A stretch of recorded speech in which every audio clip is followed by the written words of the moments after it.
নমস্কার বন্ধুরা, আমি ঋত্বিক আর আমাদের চ্যানেল ভবিষ্যৎ দৃষ্টিতে সকলকে স্বাগত জানাই। বন্ধুরা, আজকে আমরা আলোচনা করব ইউটিউবার বা কন্টেন্ট ক্রিয়েটার হতে গেলে কি ধরনের অ্যাস্ট্রোলজিক্যাল যোগ থাকা উচিত কারোর জন্মপত্রিকাতে। জন্ম ছকে কিভাবে বোঝা যায় যে সে ভালো ইউটিউবার বা কন্টেন্ট ক্রিয়েটার হতে পারবে কি পারবে না।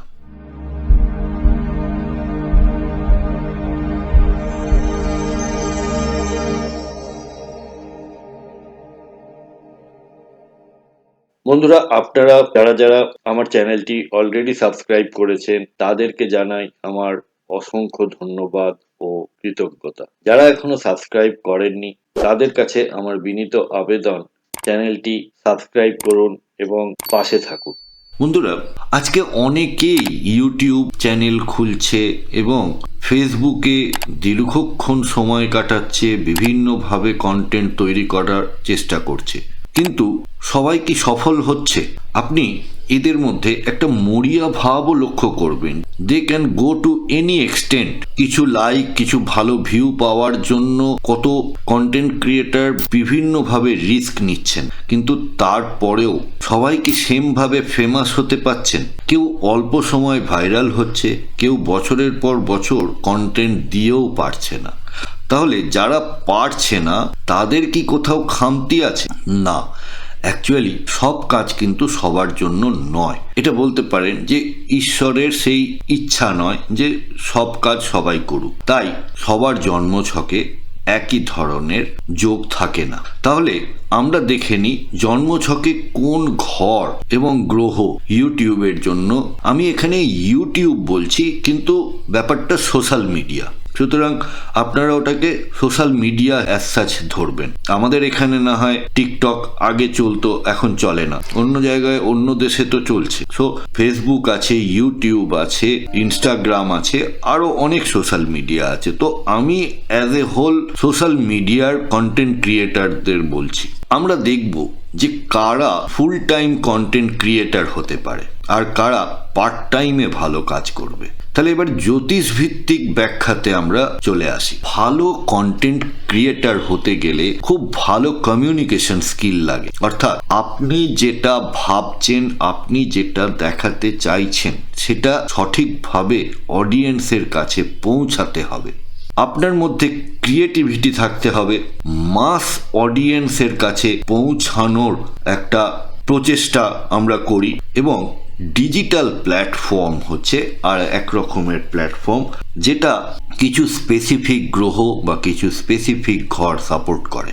তাই জ্যোতিষ অনুযায়ী এটি মূলত নির্ভর করে বুধ, যা কিনা কমিউনিকেশনের কারক গ্রহ, শুক্র, যা কিনা ক্রিয়েটিভিটি অ্যান্ড আর্টের কারক গ্রহ, রাহু, যেখানে টেকনোলজি, মাস রিচ এবং ভাইরাল হওয়ার মতো পাওয়ার থাকে যার মধ্যে, আর হচ্ছে রবি বা সূর্য, যা কিনা আপনাকে ফেম অ্যান্ড রেকগনিশন দেয়।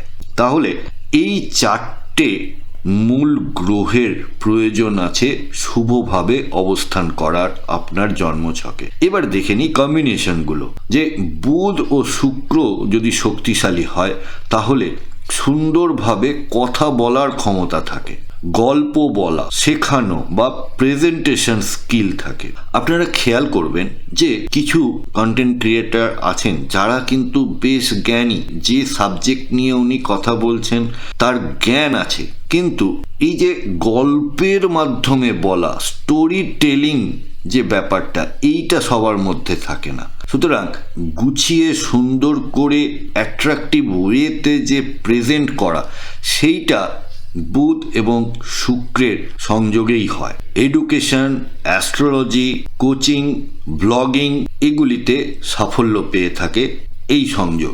রাহু যদি তৃতীয়, দশম বা একাদশতম ঘরে অবস্থান করে তাহলে ডিজিটাল প্ল্যাটফর্মে ভাইরাল হওয়ার যোগ থাকে।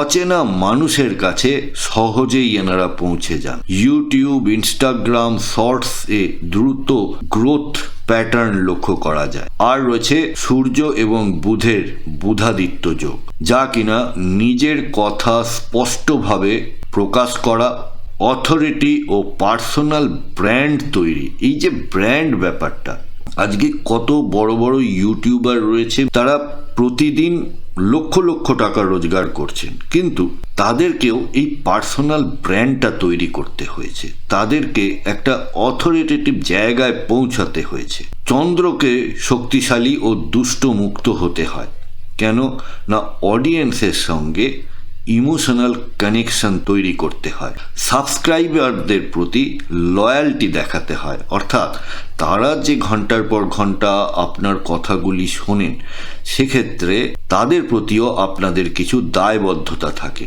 সমস্যা তখনই তৈরি হয় যখন বুধ দুর্বল হয়, তখন একটা কনফিউশন তৈরি হয়, কথা আটকে যায়।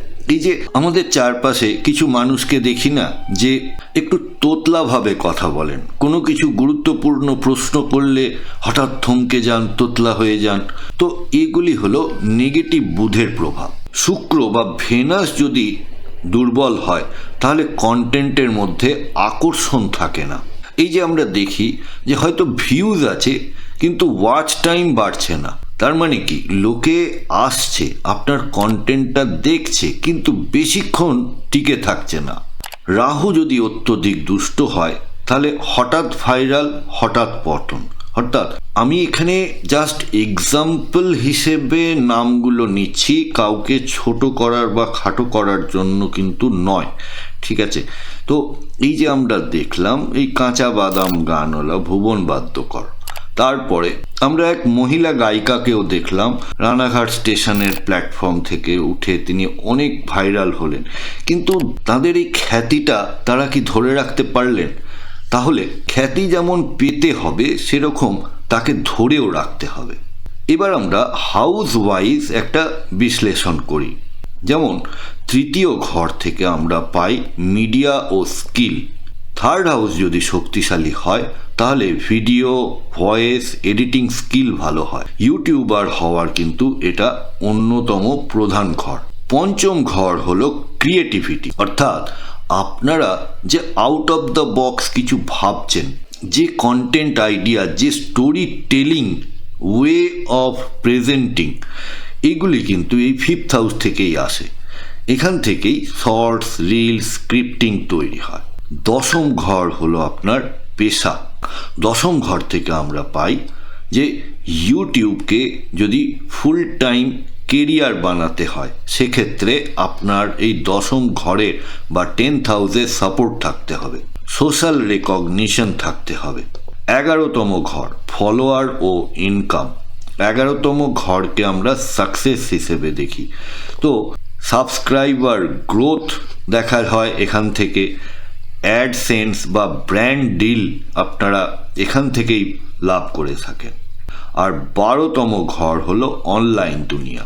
বিদেশি অডিয়েন্সের কাছে আপনারা পৌঁছাতে চান বা গ্লোবাল রিচ আপনারা যদি তৈরি করতে চান, সেক্ষেত্রে 12তম ঘরটাকেও কিন্তু ভালো পাওয়ারফুল হতে হবে। এর পরেও যেটা থাকে সেটা হচ্ছে আপনার দশা বা অন্তর্দশা এবং সেই সময়ের যে ট্রানজিট বা গোচর, এটারও আমাদেরকে দেখতে হয়। যেমন রাহু, বুধ, শুক্রের মহাদশা চললে কন্টেন্ট ক্রিয়েশনে আমরা গ্রোথ দেখতে পাই। বৃহস্পতি 11তম ঘরে গোচর করলে সাবস্ক্রাইবার ও আয়ের বিস্তার হয়ে থাকে। শনির গোচর তৃতীয় ঘরে হলে ধীরে হয় কিন্তু স্থায়ী গ্রোথ পেয়ে থাকে। এবার দেখে নিই বাস্তব জীবনের প্রাসঙ্গিকতা। আজকের বাস্তবতা হলো চাকরি অনিশ্চিত, ডিজিটাল স্কিলই হচ্ছে ভবিষ্যৎ।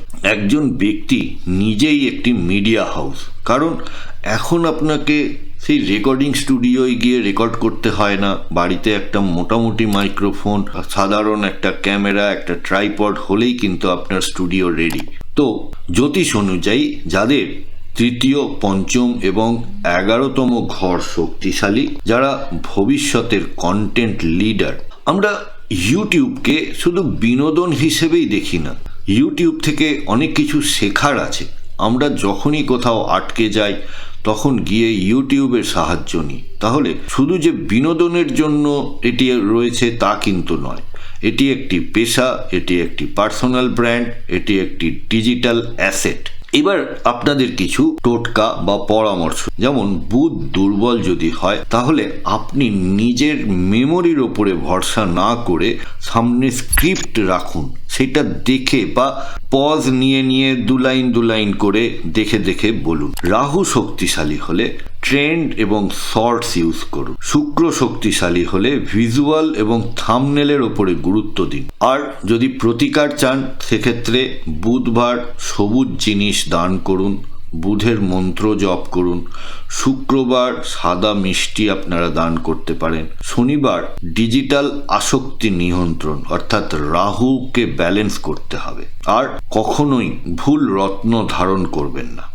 বন্ধুরা, আমাদের এই ডিসকাশনে কোনো পার্টিকুলার চার্ট ধরে বা গ্রহের অবস্থান ধরে কিন্তু কোনো কথা বলা হচ্ছে না। আপনার কোনো হাউসে যদি সমস্যায় থাকে বা জীবনে কোনো ধরনের সমস্যার সম্মুখীন হন, তাহলে আপনারা ভবিষ্যৎ দৃষ্টির সাথে যোগাযোগ করতে পারেন এবং আমাদের কাছ থেকে আপনারা কনসালটেশন নিতে পারেন। আপনাদের ন্যাটাল চার্ট বা গ্রহগত অবস্থান জন্মকালীন, তার সাথে দশা অন্তর্দশা এবং আগামী দিনের যে ট্রানজিট এবং তার প্রভাব, এই সব মিলিয়ে আপনারা একটি রেজাল্ট বা সলিউশন আমাদের থেকে পেতে পারেন। কন্ট্যাক্ট নাম্বার এবং ওয়েবসাইট এবং চেম্বারের অ্যাড্রেস সবই দেওয়া হলো, আপনারা সময় মতো যোগাযোগ করতে পারেন।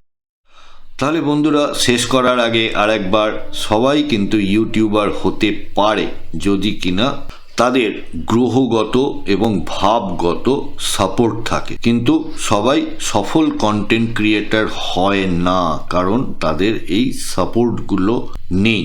অর্থাৎ তাদের গ্রহগত অবস্থান এবং ভাবগত অবস্থান খুব একটা ভালো থাকে না বলেই তারা সকলে সফল হতে পারেন না। আর এখানেই আমাদের মতো জ্যোতিষীরা আপনাদেরকে সাহায্য করে থাকেন। এই যে ব্যালেন্স করা, কোথায় কোনটা করতে হবে, কি লাগবে, সেই উপদেশ বা সেই সাজেশনগুলো আমরা দিয়ে থাকি। জন্ম ছক বলে দেয় আপনি কোন ফরম্যাটে কোন প্ল্যাটফর্মে কত দূর যেতে পারবেন। বন্ধুরা, যদি ভিডিওর কন্টেন্ট ভালো লাগে তাহলে প্লিজ লাইক করবেন, শেয়ার করবেন বন্ধু বান্ধবদের সাথে, এবং যদি এখনও সাবস্ক্রাইব না করে থাকেন তাহলে চ্যানেলটি প্লিজ সাবস্ক্রাইব করবেন।